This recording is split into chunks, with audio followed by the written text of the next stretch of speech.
OWASSA Acres, Texas. Taking video of police with cell phones or body cameras became so common after high-profile shootings of black men in Ferguson, Baltimore and Chicago that there's a word for it: copwatching. But the practice never spread to the U.S. Mexico border, until now. One evening last month, a dozen immigrants pulled folding chairs into a circle behind one of their trailers for training on the latest tools of resistance in the border communities known as colonias. Christina Roch, an organizer with the community group La Unión del Pueblo Entero, or LUPE, told them about migrant, one of several cell phone apps designed specifically for people to film encounters with border authorities. It takes its name from the Spanish slang for U.S. immigration authorities. Roch recounted how a girl recently filmed her mother being detained and mistreated by Border Patrol agents who had seized her passport. "We have rights. If they're violated, we need to know how to capture it," she said in Spanish as she demonstrated migrant. Roch offered some practical advice: note where you're filming, the address, date, time and any identifying information for the law enforcement officer and vehicles. "Don't let agents force you to stop recording," she said. "But if they ask you to step back, comply. The first instinct is to intervene, but the best thing to do is record," Roch said. Migrant was started 6 weeks ago by the American Civil Liberties Union of Texas and Quadrant 2 Inc.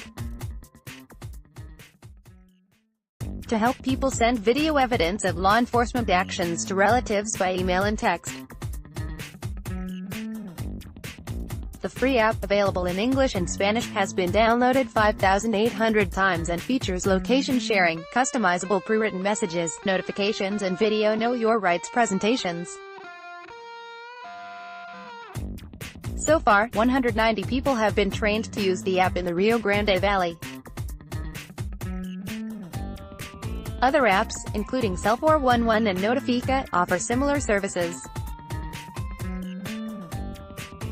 "We advise people to record interactions with Border Patrol and Immigration and Customs Enforcement agents," said Christina Jimenez, founder of the immigrant youth group United We Dream, which created Notifica. "One of the only ways to save people from deportation now is organizing and the community defense work," said Jimenez, adding that the app is now used by 12,346 people. Critics say the apps encourage immigrants who are in the country illegally to flout the law. But Bruna Buhid, a United We Dream spokeswoman, said their app encourages migrants to prepare for encounters with law enforcement, not defy them. And the Border Patrol does not object to the practice, although it generally prohibits filming at border crossings and checkpoints. "It's legal to record agents like any law enforcement, government official in public view," said spokesman Carlos Diaz. The Border Patrol does not equip agents with body and dashboard cameras but is studying the possibility.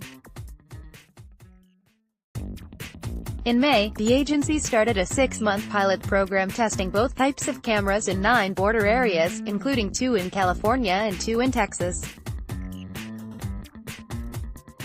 As the first federal law enforcement agency to complete a feasibility study of body-worn cameras, we are now ready to deploy video cameras in border environments to evaluate their ability to document law enforcement encounters effectively, said Border Patrol Commissioner Kevin McAleenan. The ACLU and other groups have lobbied the Border Patrol to require body cameras. "We've got to be sure law enforcement agencies, in particular Border Patrol, are held accountable, and when there's an injustice, it gets recorded. Otherwise, it's just the agent's word against someone who may be deceased," said Astrid Dominguez, director of the group's Border Rights Center. The ACLU partnered with LUPE to train residents on migrant in response to stepped-up apprehensions and raids by Immigration and Customs Enforcement this year, she said. The crackdown is particularly concerning in Texas, she said, where state legislators passed a law, SB 4, that requires police chiefs and sheriffs to cooperate with federal immigration officials, allowing police to question the immigration status of those they arrest. In addition to recording, the app sends alerts to designated contacts if the person filming is being detained and by which agency, she said. For Mexicans on the border, she said, the likelihood of them being deported fast is high. By the time their family members know, sometimes they are already deported. Last month, video taken after a Border Patrol agent fatally shot a 20-year-old Guatemalan woman went viral internationally, provoking outcry in the U.S. and Central America. Marta Martinez said she recorded the Border Patrol incident after hearing a shot outside her house in Rio Bravo. The agent opened fire on a group of migrants, hitting Claudia Patricia Gomez Gonzalez in the head. Gomez died and 3 men traveling with her were detained. The agent was placed on leave, officials said. The FBI and Texas Rangers are investigating. They declined to identify the agent or the migrants. Martinez, who rushed from her house when she heard the gunshot, said law enforcement tried to stop her from filming. Instead, Martinez said, she started filming everywhere after she saw the woman's bloody body on the ground.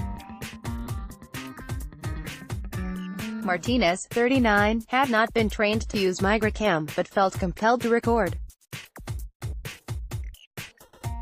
In the video, she can be heard accusing the agent of shooting the woman, and demanding to know why.